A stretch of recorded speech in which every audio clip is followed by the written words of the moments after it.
दिल्ली में हो रही पॉलिटिकल झगड़ों को अभी शांति नहीं मिलने वाली है, जहां दिल्ली हाईकोर्ट के डिसमिसल ऑर्डर के बाद अरविंद केजरीवाल को रिप्रेजेंट करते हुए senior advocate Abhishek Manu Singhvi CJI D Y Chandrachud से इस केस को अर्जेंटली लिस्ट करने की मांग करते हुए दिखे हैं। वहीं दूसरी ओर बीजेपी इस केस में प्रोटेस्ट पर उतर आई है, केजरीवाल की रेजिग्नेशन की मांग करते हुए। जहां एक ओर ये सब हो रहा है, वहीं दूसरी ओर आम आदमी पार्टी के एक और लीडर अपनी बेल की मांग करते हुए लड़ते नजर आ रहे हैं। यहाँ हम और किसी की नहीं बल्कि farmer deputy CM Manish Sisodia की बात कर रहे हैं, जिनकी second bail application Delhi Rouse Avenue court में फाइल्ड है। बीते दिन जस्टिस कावेरी बवेजा के सामने सिसोदिया के काउंसिल और ईडी में इतनी दमदार हियरिंग हो गई है, जिसकी वजह से जस्टिस कावेरी बवेजा भी काफी शॉक में दिखी है। बात ऐसी है कि जब से सुप्रीम कोर्ट ने आम आदमी पार्टी लीडर संजय सिंह को बेल दी है, तो पार्टी के मेंबर्स में एक उम्मीद की किरण है कि शायद आने वाले दिनों में इनके कुछ मेंबर्स बाहर आते नजर दिख सकते हैं। इसलिए भी दिल्ली सीएम अरविंद केजरीवाल का केस अब सुप्रीम कोर्ट जा पहुंचा है। हालांकि मनीष सिसोदिया का केस थोड़ा अलग है। जैसा कि आपको ध्यान होगा कि मनीष सिसोदिया को अब तक दिल्ली एक्साइज पॉलिसी स्कैम में अरेस्ट हुए और तिहाड़ जेल में रहते हुए 1 साल से ऊपर भी हो गए हैं, और उन्हें सबसे बड़ा झटका अक्टूबर 2023 में लगा था, जब सुप्रीम कोर्ट बेंच, जिसमें कि जस्टिस संजीव खन्ना और एसवीएन भट्टी मौजूद थे, ने उनकी उस प्ली को रिजेक्ट कर दिया, जिसमें उन्होंने दिल्ली हाईकोर्ट के ऑर्डर को चैलेंज किया था, जिसमें कि उन्हें बेल देने से मना कर दिया गया था। हालांकि सुप्रीम कोर्ट बेंच ने इस केस में सिसोदिया को एक रिलीफ ये दी थी कि अगर इस केस में सेंट्रल एजेंसीज ट्रायल बहुत धीरे चलाती है, तो सिसोदिया को पूरा हक है वापस से बेल पिटिशन फाइल करने का। The bench stated, we give liberty to the appellant to move a fresh application for bail in case of change in circumstances or in case the trial is protracted and proceeds at a snail's pace in next 3 months। लेकिन supreme Court के इसी order पर काफी झगड़े Delhi Rouse Avenue court में सिसोदिया की ओर से मौजूद सीनियर एडवोकेट मोहित माथुर और ईडी की ओर से मौजूद एडवोकेट जोहेब हुसैन के बीच देखने को मिले हैं। हियरिंग के दौरान सिसोदिया के काउंसिल ने फटकारते हुए कह दिया था कि ईडी वापस से वे सेम पॉइंट्स उठा रही है जो उन्होंने पिछली बार भी कोर्ट्स में उठाए थे। माथुर ने आग बबूला होते हुए कहा, the probe agency was reiterating arguments previously presented before both the Delhi court and the Supreme Court. ये बात सीनियर एडवोकेट माथुर ने इसलिए भी उठाई थी क्योंकि सुप्रीम कोर्ट ने अपने जजमेंट में कहा था कि फ्रेश केस में फ्रेश मेरिट्स की ओर ध्यान देना है और न कि पुराने जजमेंट्स पर ईडी ऐसा कुछ नहीं कर रही है। हालांकि आपको बता दें कि एडवोकेट हुसैन ने इस बात का पलट जवाब देते हुए कहा है कि सुप्रीम कोर्ट ने जब फ्रेश मेरिट्स की बात की थी, तो उन्होंने केस की मेरिट की ही बात की थी और केस सेम होने की वजह से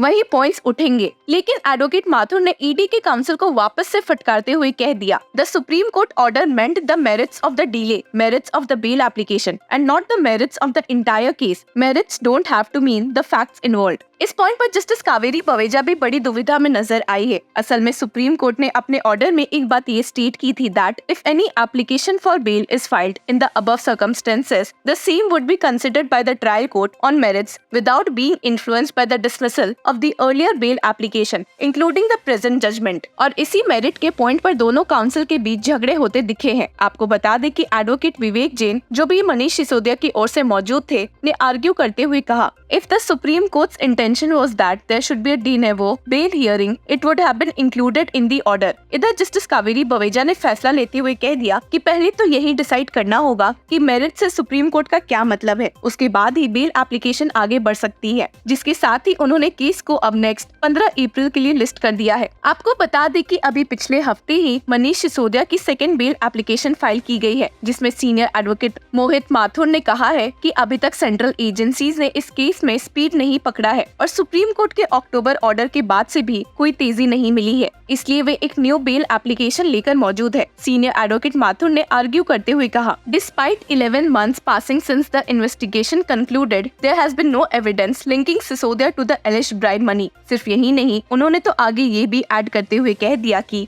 the alleged proceeds of crime were not proven to cause any loss to the exchequer or private consumers। The Supreme Court's order allowing Sisodia to approach the court is 6 months old and the investigation should have been completed by now। Binoy बाबू को मिली bell की बात याद दिलाते हुए senior advocate मोहित माथुर ने कहा कि अब तो सिसोदिया को भी बेल मिल जानी चाहिए, इसलिए भी क्योंकि अब वे कोई भी ऐसी पोजीशन नहीं रखते हैं जिसकी वजह से वे बेल के बाद से इन्वेस्टिगेशन को हैम्पर कर सके। यही नहीं, अब तो सिसोदिया आराम से सुप्रीम कोर्ट के ट्रिपल टेस्ट के लिए भी एलिजिबल है। आपको बता दें कि the triple test forced meal, flight risk, influencing witnesses, tampering with evidence. Sisodia इसलिए भी कोई पावरफुल पोजीशन नहीं पकड़ते हैं क्योंकि उन्होंने दिल्ली कैबिनेट से 18 फरवरी 2023 में ही रेजिग्नेशन दे दिया था, कुछ दिनों बाद ही जब वे अरेस्ट हुए थे। यहाँ सीनियर एडवोकेट मोहित माथुर ने फर्दर ऐड करते हुए कहा, सिसोदिया's eligibility for bail is established given the fulfillment of all necessary conditions and the absence of any misuse of liberties as per the Supreme Court's guidelines। जैसा कि आपको ध्यान होगा कि मनीष सिसोदिया की involvement Delhi liquor policy scam में ईडी और CBI दोनों द्वारा ही जांच हो रही है। तो जहां ईडी ने पिछले हियरिंग में सिसोदिया की बेल प्ली को अपोज करते हुए कहा था कि Sisodia and the other accused persons were delaying the trial in the case, वहीं सीबीआई के काउंसिल ने भी ईडी का समर्थन देते हुए कहा था, the investigation was at a critical stage and releasing Sisodia on bail might impede the ongoing probe or lead to his evading justice. आपको ध्यान भी होगा कि अभी प्रेजेंट टाइम में मनीष सिसोदिया की जुडिशियल कस्टडी को बढ़ाकर अप्रैल 18 कर दिया गया है और पिछले 1 साल से वे तिहाड़ जेल में जेल नंबर 1 में है और जहां उन्हें अभी अरविंद केजरीवाल ने ज्वाइन कर लिया है जेल नंबर 2 में। अभी कुछ समय पहले तक इस जेल में संजय सिंह भी हुआ करते थे जेल नंबर 7 में। हालांकि जिन्हें सुप्रीम कोर्ट की बेंच जिसमें कि जस्टिस संजीव खन्ना, दीपांकर दत्ता और पीबी वार्ले मौजूद थे ने बेल दे दिया। बेल हियरिंग काफी इंटरेस्टिंग भी थी क्योंकि सुप्रीम कोर्ट बेंच के जस्टिस को दिखा कि इस केस में संजय सिंह के पास से तो कुछ मिला ही नहीं है और जस्टिस खन्ना तो कहने पर मजबूर भी हो गए, nothing has been recovered, there is no trace.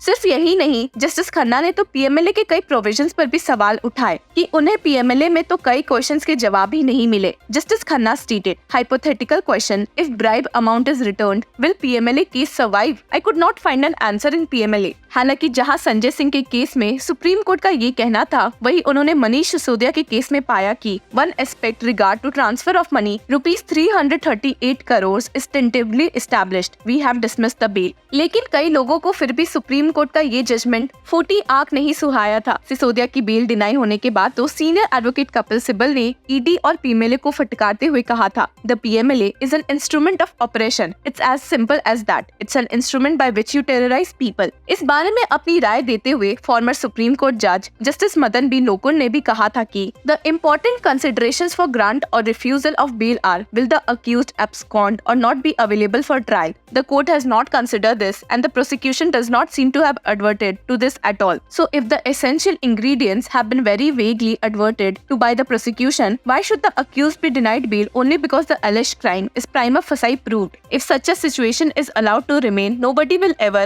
get bail unless the prosecution has a terrible case. तो अब देखते हैं कि 15 अप्रैल की हियरिंग में और क्या नई आर्गुमेंट सुनने को मिल सकते हैं। इस बारे में आपकी क्या राय है, हमें कमेंट सेक्शन में जरूर बताएं। Until then, keep following Law Chakra.